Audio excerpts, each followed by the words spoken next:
Good afternoon everyone, welcome to word file studies. तो आज 5 मई है 2025। कल वीडियो नहीं आई थी तो हम कल के और आज के करंट अफेयर्स एक साथ करेंगे, ठीक है। तो चलिए शुरू करते हैं। सबसे पहले न्यूज़ है इम्पोर्टेंट डेज से।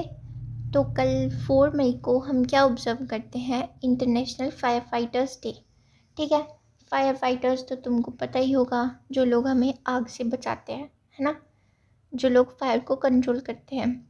तो ये क्या है, एक इंटरनेशनल फायर फाइटर्स डे के दिन क्या होता है कि जो वर्ल्ड की कम्युनिटी है ना, वो ऑनर करती है जो फायर फाइटर्स के सेक्रीफाइसेस होते हैं ना, कम्युनिटीज़ को बचाने में, एनवायरनमेंट को बचाने में, है ना, और हम सबको सेफ रखने में।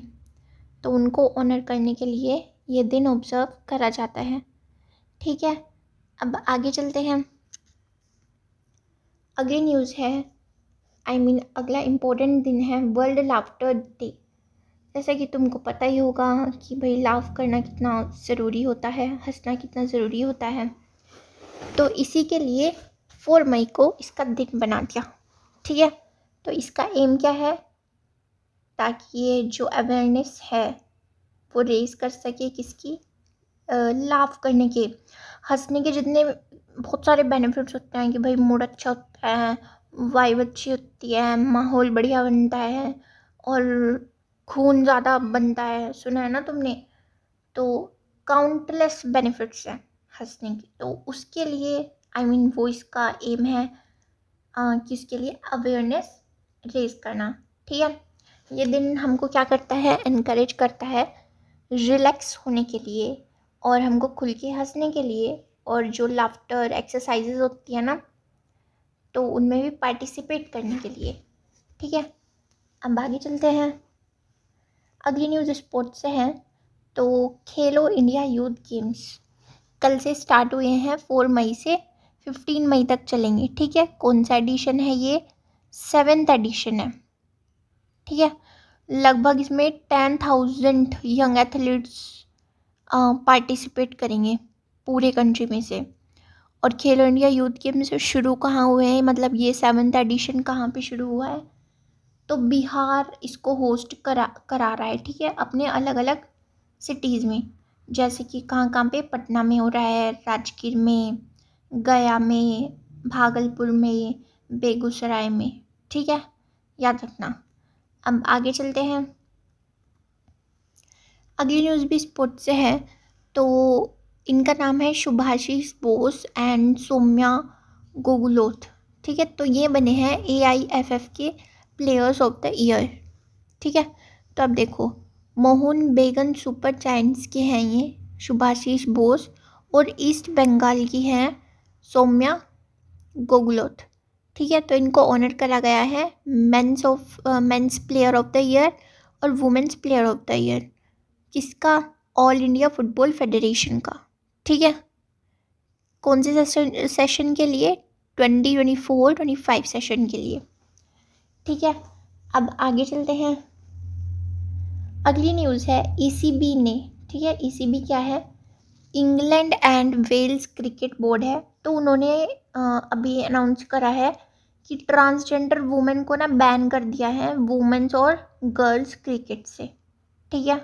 रीज़न तो तुम्हें पता ही है क्यों बैन कर है। तो याद रखना, अब इंग्लैंड में जितने भी क्रिकेट मैचेस होंगे ना वुमेन्स के और गर्ल्स के, तो उसमें ट्रांसजेंडर जो वुमेन होती है, ट्रांसजेंडर जो होते हैं, तो वो अलाउ नहीं है, ठीक है। अब आगे चलते हैं हम। अगली न्यूज़ है, इंडिया की रैंक आई है 151 आउट ऑफ 180 कंट्रीज़। अब ये है क्या? ये है वर्ल्ड प्रेस फ्रीडम इंडेक्स। इसको कौन निकालता है? एक नॉन गवर्नमेंट ऑर्गेनाइजेशन है जिसका नाम है रिपोर्टर्स विदाउट बॉर्डर्स, ठीक है।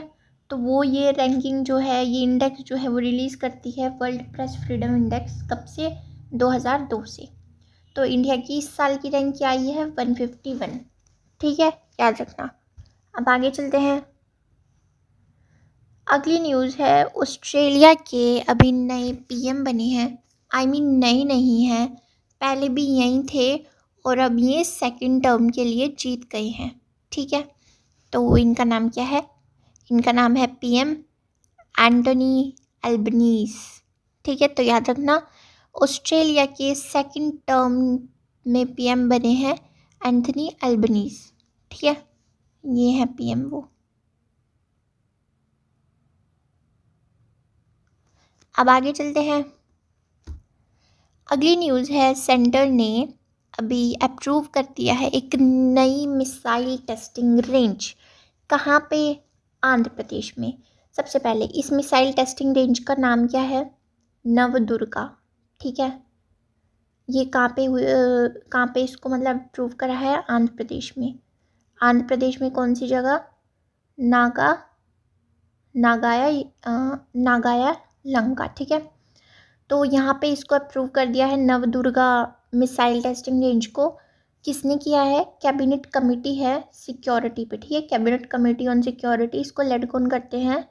पीएम नरेंद्र मोदी जी इसको लेड करते हैं, तो उन्होंने अप्रूव करा है इसका एस्टेब्लिशमेंट। ठीक है, नई मिसाइल टेस्टिंग रेंज का ये जो मूव है, ये क्या मतलब क्या शो करता है, क्या एम है इसका? कि कंट्रीज़ की जो डिफेंस कैपेबिलिटीज़ है वो स्ट्रेंथन होने लग रही है। ठीक है, पर्टिकुलरली किसमें? टेस्टिंग टैक्टिकल मिसाइल सिस्टम्स में। ठीक है, देखो जो नई फैसिलिटी है वो क्या सपोर्ट करेगी? कि surface to air missile support करेगी। ठीक है, एंटी टैंक मिसाइल सपोर्ट करेगी और भी बहुत सारे अदर प्रोजेक्ट्स। ठीक है, तो याद रखना Navdurga, what is that? A new missile testing range and where is it? In Andhra Pradesh. Okay, अब आगे चलते हैं।